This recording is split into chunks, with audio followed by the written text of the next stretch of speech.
Yanzu kuwa ga labaran bi. Mahukuntan Iran sun yi barazanar amfani da hukuncin kisa kan masu zanga-zangar kasar wadda ta juye zuwa tarzoma, inda ofishin babban mai shigar da kara na gwamnati ke cewa akwai yiwuwar idan aka fara daukar wannan mataki a samu sassaucin zanga-zangar. Wannan na zuwa ne a daidai lokacin da adadin mutanen da suka mutu a boran ke kaiwa 2,000 a wani yanayi da kasashen yammacin duniya ke ci gaba da tanzara Iraniyawan ganin sun yi wa gwamnati bore tare da haddasa nakasu da kuma kifiyar gwamnatin kasar karkashin tsarin juyin juya hali na addinin Islama da ya kawo kasar inda take a yanzu. Wata sanarwa daga ofishin babban mai shigar da kara na gwamnatin ta Iran ya fitar a jiya Talata, wadda aka karanta kai tsaye ta gidan talabijin mallakin kasar, ta ce har yanzu babu cikakken bayani kan adadin mutanen da za a iya yankewa wannan hukunci. A nan kuwa shugaban Amurka Donald Trump ya sha alwashin ɗaukar mataki mai tsauri sosai kan Iran idan har ta kashe masu zanga-zangar ƙin jinin gwamnati. Ƙungiyoyin kare haƙƙin ɗan adam sun ce sama da mutum 2,400 ne aka kashe a yayin murƙushe masu zanga-zangar da hukumomin Iran suka yi. Trump ya kuma buƙaci 'yan Iran da su ci gaba da zanga-zangar da suke yi, yana mai ba su tabbacin cewa taimakon Amurka na nan tafe. Ko da yake har yanzu ba a fayyace lokacin da Amurka za ta ɗauki wani mataki ba, akwai dai alamun cewa hakan na iya faruwa nan da ba da jimawa ba. Shugaban na ci gaba da tattaunawa da masu bashi shawara kan tsaro, inda ya ce na kokarin tattara sahihan alƙalama kan yawan mutanen da aka kashe tare da alƙawarin mayar da martani daidai gwargwado akan abin da ya bayyana. Amurka ta ce Venezuela ta fara sakin 'yan kasar ta da ta daure sama da mako daya bayan da Amurka ta shiga kasar ta kama shugaba Nicolas Maduro ta yi gaba da shi. Wani jami'in ma'aikatan harkokin wajen Amurka ya bayyana matakin a matsayin abu mai muhimmanci. A makon da ya gabata, shugaba Trump ya ce ya dakatar da harare kashi na biyu lokacin da ya ji cewa Caracas na bayar da haɗin kai game da sakin fursunonin siyasa. Hukumomin Venezuela sun yi alkawarin sakin Amurkawan a matsayin wani mataki na neman zaman lafiya da Amurka. Yawancin waɗanda aka tsare an kama su ne a lokacin zanga-zangar ƙin amincewa da sake zaben Maduro a shekarar 2024 kan zargi gagarin kan waɗannan zarge-zargen da aka yi musu. Shugaban Amurka Donald Trump ya ce idan Amurka ta mallaki yankin Greenland hakan zai karfafa ayyukan kungiyar tsaro ta NATO. A wani sako da ya wallafa a shafinsa na sada zumunta, Trump ya ce Amurka na buƙatar mallakar yankin saboda tsaron ƙasarsa. Ya ce ba zai amince da wani mataki ba illa na Amurka ta mallaki Greenland ɗin ba. Sai dai kuma Denmark da Greenland sun jaddada cewa a tsaye suke kan matsayar su. A gefe guda kuma shugaban Faransa Emmanuel Macron ya yi gargaɗin cewa Amurka za ta fuskanci hukuncin da ba ta taɓa fuskanta ba idan ta kwace yankin. Hakan na zuwa ne sa'o'i kafin ganawar da ministocin harkokin wajen Greenland da Denmark za su yi da mataimakin shugaban Amurka J.D. Vance da sakataren harkokin wajen Amurka Marco Rubio kan makomar Greenland.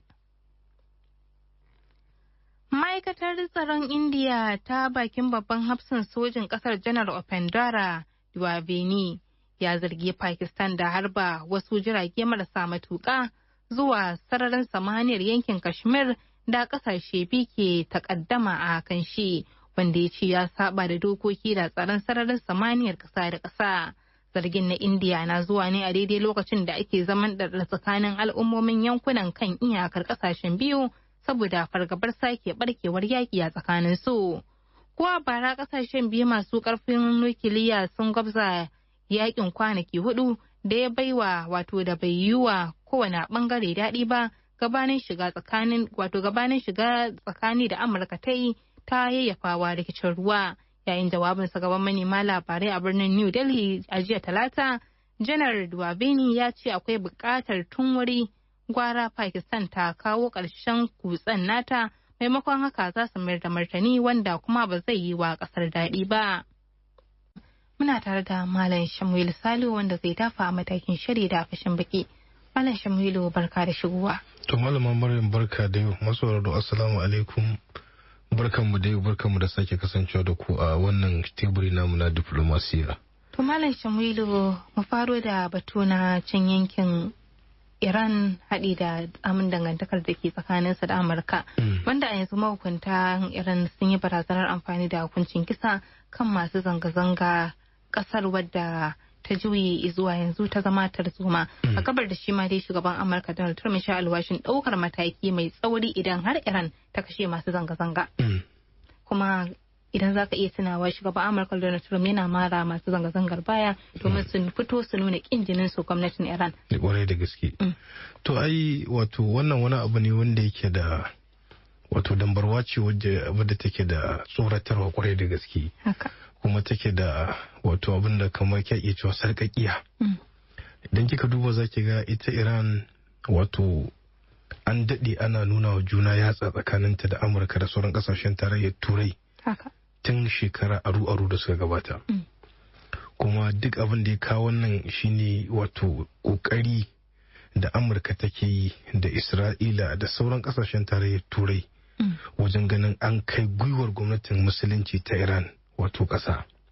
Wanda wani abu ne wanda ake ganin abu ne mai matukar wahalar gaske. Idan kika duba za ki ga a makon nan ko mako biyu da suka gabata zanga-zanga ta barke a wato manya-manyan biranen Iran wanda ta kai ga asarar dukiya da rayukan dubban mutane. Haka kusan 2,400. Kusan 2,000 da wani abu bisa ga abin da ake da shi na alƙalima a ƙasa. Amma a iya samun fiye da haka. To wato zanga-zanga ce wadda aka fara ta Maryam da ta lumana kuma da kyakkyawan manufa. To amma ƙarƙashin haka akwai shiri da hukumar leƙen asiri ta Isra'ila take da shi wato Mossad. Da kuma hukumar leƙen asirin Amurka da ake kira CIA wani kuma sun daɗe da wannan shirin dama kawai ake nema dama kawai ai amfani da ita. So da ka sai aka zo aka wato haihuwa a ragaya kenan ko kuma aka kari targaɗe akan karaya. Daidai lokacin da 'yan Iran suka fito suna zanga-zangar wato ƙoƙarin jan hankalin gwamnati akan ta abin da ya dace ta ɗauki matakai da suke ganin su ne wato za su taimaka ƙasar ta fita daga cikin ƙangi na matsin tattalin arziki da hauhawar farashi da karyewar darajar kudin Iran din. To a daidai wannan lokacin kuma kin ga aka samu bata gari wanda aka bushe musu kunne aka yi brainwashing nasu aka wato suka shigo cikin masu zanga-zangar lumana abin ya koma wani abu daban. To a daidai wani lokacin sai shi shugaban Amurka yake ta barazana da shi da sauran shugabannin kasashen tarayyar Turai suke ta barazana kaddamar da hari akan Iran. Yau gobe jibi gata haka dai ake ta yi har yau. To amma abin da yake na zahiri shine hatta shi shugaban Trump Maryam yana tsoron kaddamar da action na soja akan ita Iran. Saboda kowa ya ga abin da ya faru tsakanin Iran da Isra'ila a yaƙi na kwana 12 da aka yi. Wataƙila an gwada ita nauyin Iran ɗin an gani. Wataƙila kuma an ga cewa babu ko shakka kai tsaye amfani da ƙarfin bakin bindiga ko ƙarfin soja ba lalle ya iya ba da sakamakon da ake nema ba. Malam Shamilu, a bisa dokance ita kasar Amurka tana da ikon shiga kowace ƙasa mai cikakken inci ta ce za ta iya kaddamar da hari? Karkashin dokokin duniya Amurka ba ta da yanci ba ta da iko ta shiga sha'anin cikin gida na wata ƙasa. To me yasa kan ke faruwa? Katsalandan ne na Amurka da kokarin kai kanta wani matsayi da take ganin ita kaɗai ce kamata a ce tana da wannan matsayin a duniya wanda ake mata lakabi da 'yan sandan duniya. Idan kika duba za ki ga ai a watan da ya gabata ko kuma a cikin wannan watan na Januwari na shekara ta 2026 nan ai kin ga Amurka ta kaddamar da mummunan hari a kasar Venezuela. Wanda har kika ga aka kama shi shugaban kasar da matarsa aka kai su Amurka kuma aka gurfanar da su gaban wato kotu. So za ki ga cewa wannan wace irin doka ce duk duniya ba wata doka da ta da wannan. Saboda haka wato idan muka koma bangaren Iran in kika duba za ki ga a yau akwai takunkumai na kare tattalin arziki wanda ake kira economic sanctions akan Iran waɗanda sun haura 8,000. Yau an kai matsayin da kya iya cewa ma babu wani guri da ya rage da za a iya sanya wa ita Iran din takunkumi. Saboda ka sai shugaba Trump ya ɗauke matakin cewa duk ƙasar da ta yi hulɗa ta kasuwanci da Iran din ko ta siya a gun Iran ko Iran ta saida mata to za ta ba da kashi 25 cikin 100 na abin da ita wannan ƙasar ta kai cikin Amurka. kin ga abin ya dawo kusan kya iya cewa ba ma inda za a sanya wa ita Iran din wani takunkumi yanzu. To wannan duk matakai ne da ake da su bila adadin wanda aka samar da su ko aka fara tunani akan su tun bayan kifar da gwamnatin Shah Reza Pahlavi tsohon shugaban Iran wanda shi Ayatollah Ruhollah Ali Khamenei mai juyin mulki a shekara ta 1979 a lokacin da aka kafa gwamnatin ita musulunci wato ake Islamic Republic ta Iran kenan.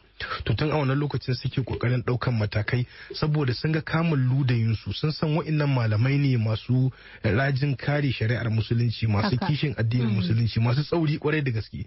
Saboda sun tabbatar da cewa dole duk daren dadewa wata rana zai zama cewa wa'annan ba za a zauna lafiya da su ba. To kana ganin Amurka za ta iya yin nasarar sauke shugaban da ke kai a yanzu a Iran?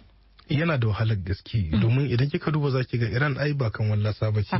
Mun buga misalai da irin abin da ya faru a irin su Libya, abin da ya faru a irin su Tunisia, abin da ya faru a irin su Egypt, abin da ya faru a Syria da Iraki. In kika duba za ki ga ita Iran ta bambanta da wayannan kasashen. Kuma idan kika duba za ki ga an yi amfani da irin salon da aka yi amfani da shi akan wayannan kasashen akan Iran din. Domin kin ga su watakila militarily wa'annan kasashen an tabbatar za a iya cin musu da karfin bakin bindiga, amma ita Iran kin ga an gwada da karfin bakin bindiga din, an gwada da matakai na kare tattalin arziki, kin ga ba su yi nasara ba. Saboda haka shi yanzu shugaba Trump shi kansa daga mashawartan nasa ma an samu rarrabuwar kawuna. Wasu suna ba da shawarar cewa a daidai wannan lokacin kaddamar da harin soja akan Iran ba shine abin da ya dace ba, ba shine abu mafi dacewa ba. Bin hanyoyin diplomasiya kamar yadda aka saba yi a baya su ne abubuwan da suka dace. Su kuma ɗaya bangaren suna ganin cewa lokaci yayi kawai, kamar this is the right time. Wataƙila idan wannan damar ta gushe wataƙila zai wahala a ƙara samun wata, domin kin ga zanga-zanga ce aka yi gagarima wadda kusan ba a taɓa ganin irin ta ba a shekara 15 da suka gabata. So da kuma kin san gwamnati duk irin ƙarfin gwamnati, duk irin yadda gwamnati ta kai ga burin kasa Maryam, to ana iya kau da ita da karfin al'umma. Idan al'umma suka fito suka yi tawaye suka yi buri, gwamnati za ta faɗi. Amma idan kika duba za ki ga nasarar da su Iran suka samu shine a daidai lokacin da wato 'yan adawa suke zanga-zangar kyamar gwamnati, kuma an samu miliyoyin mutane sun fito manya-manyan biranen garuruwa a Iran suna nuna solidarity, suna nuna goyon bayan su ga gwamnatin musulunci ta Iran, wanda mutane suke ganin kamar sace gwiwa ne ga ita Amurka da sauran kasashen tarayyar Turai akan wani mummunan shiri da suka Iran da. Ɗaya bangare tambayar da zan kara maka kai, ita kanta Amurka akwai dokoki a Majalisar Ɗinkin Duniya da duk ƙasar za mu iya cewa ko ta karya wata doka ko ta yi abin da bai kamata ba za a iya ladabtar da ita. Ba ka ganin wannan kutse da Amurka take ya kamata a ce an zauna da ita, an ladabtar da ita, ko hakan ba zai yiwu ba. To Amurka dama ita ce ayyukan gami, kuma duk wata doka da aka kirkira wadda ake kira international law to an kirkiri ta ne daidai da muradan Amurka Maryam. Kuma an kirkiri ta ne daidai da abin da Amurka take kallon shi ne daidai da ita. Saboda haka zaki ga cewa ai akwai shugabannin Amurka da aka zargi su da laifukan yaki, akwai irin su George Bush, akwai shi kansa Barack Obama, sannan shi kansa Trump din da shi Biden, duk akwai laifukan yaki a tattare da su.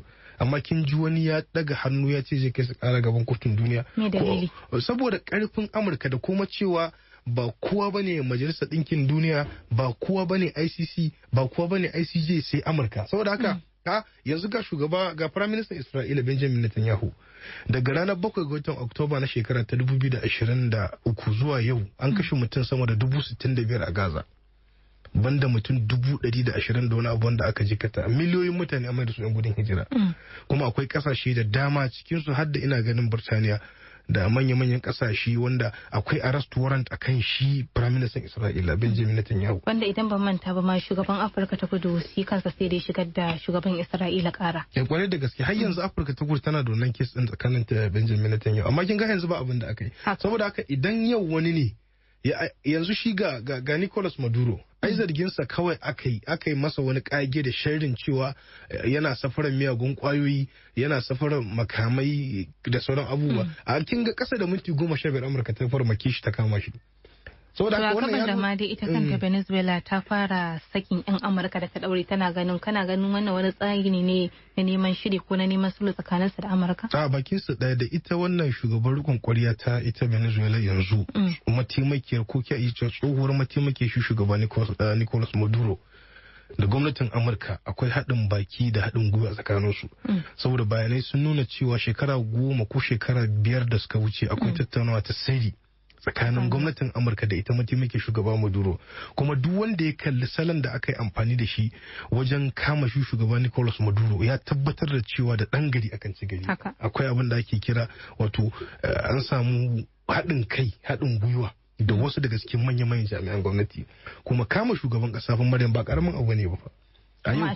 A yau ko gidan rediyon nan na kuma Maryam zuwa ce ana son a kama shugaban rediyon aikin gaza a watakila za a kai goro a kai mai. To bari ya ce shugaban ƙasa guda. Saboda haka da ita shugabar gwamnatin yanzu ta riƙon ƙwarya da gwamnatin Amurka akwai haɗin gwiwa saboda ai duk abin da ya daidai da manufofin Amurka a Venezuela shi suke yi. Sun yadda cewa za su ba wa Amurka ganga miliyan 30 zuwa miliyan 50 daga cikin reserve na man fetur ɗinsu.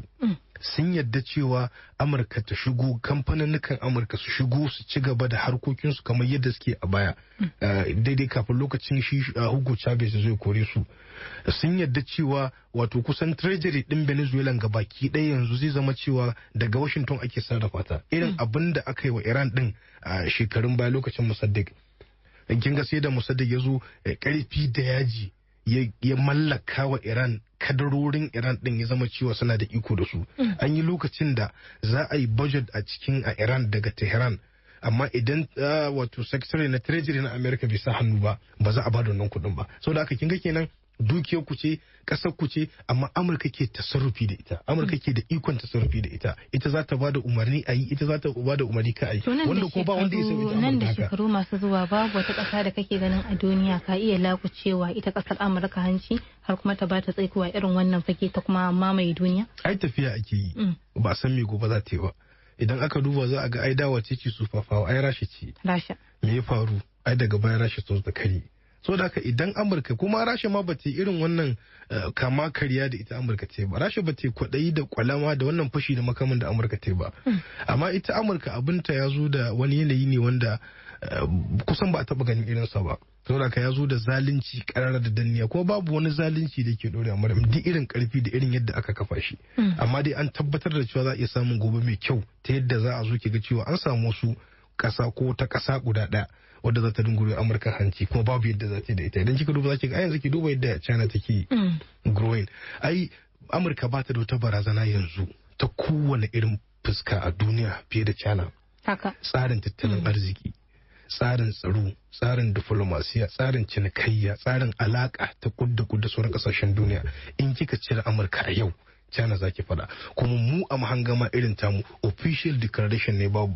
Amma China ta kai duk wani matsayi domin China ba za ta daku ba, ba za ta zagu ba kamar yadda Bahaushe ke magana. So da haka kawai nan gani nan bari ce wato dumaman mayya ko babu yadda aka iya da ita. Kana ganin ita China ka iya mai gurbin Amurka? Idan China ta ci gaba da tafiya a haka daidai a yadda take tafiya a yanzu, tattalin arzikinta da yadda take kokarin haɗa kan ku girmama karfafa alakatar da sauran kasashen duniya, babu ku shakka in Amurka ta ci gaba tafiya haka da wannan handama da babakiran to babu ko shakka za a batta a baya, za a mai da ta saniyar wari, za a zo wata rana ana yi babu ita. Idan kika duba gashi yankin gabas ta tsakiya akan wannan dambarwar ta Iran, ba ga kasashen aminan nata sun fara nuna cewa ba su yadda da irin wannan abin da take ba, saboda sun yadda cewa idan yau aka kai guyoyin Iran kasa to su ma ba za su sha ba. Kuma duk kokarin da ake shine a kauda duk wani abu wanda zai yi musu shinge da mamaye yankin gabas da take gaba daya. Yanzu menene ya rage musu? Iran ce kawai. So da haka sun yadda, sun gane cewa yadda aka dinga kokarin nuna musu Iran a matsayin abokiyar gaban su a shekarun baya ba haka take ba. Iran kariya ce ta tare da su. So da haka dole ne a ajiye da gingimu na bambancin aƙida ta addinin musulunci da fahimta, a kalli kawai yadda za a zauna lafiya cikin haɗin kai, lumana da kwanciyar hankali. Haka. To a gurguje mu dan shafi wannan labari cikin mintuna biyu, Malam Shamilu, wanda tsakani ne da Indiya da kuma makwabci ta Pakistan, inda Indiya ta gargaɗi Pakistan kan harba jirage marasa matuƙa zuwa Kashmir, ta ce za ta iya mai da martani in har wato Pakistan bata daina ba. To ake san rikicin Indiya da Pakistan ba bakon abu ne ba, sama abu ne ba, kuma irin wannan dan wato harba ruga din wani ya daki wani ko wani ya farmaki yankin wani tsakanin su ba wani bakon abu ne ba, domin rigima ce wadda take da asali, take da tarihi shekara da shekaru. Amma idan kika duba zaki ga da India da Pakistan duk abu ɗaya ne.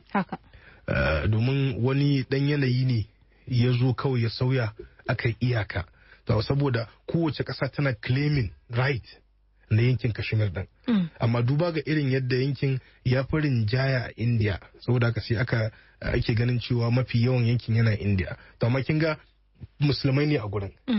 India iyaka kuma da ita India ba musulmai bane ba, masu addinin Hindu ne da bautar shanu da sauran abubuwa. Nan kuma Pakistan su Kashmir duk kin ga yankin musulmai ne saboda haka sun fi mu'amala da wato yankin Pakistan saboda haka ita India kullun gani take yi za a wayi gari Pakistan ta mamaye yankin Kashmir gaba daya, kamar yadda ita Pakistan take ganin cewa dole ne ta bawa musulmai 'yan wannan yankin Kashmir din cikakken kariya da goyon baya saboda kasu kubuta ko kuma su bada wannan da bai dace ba.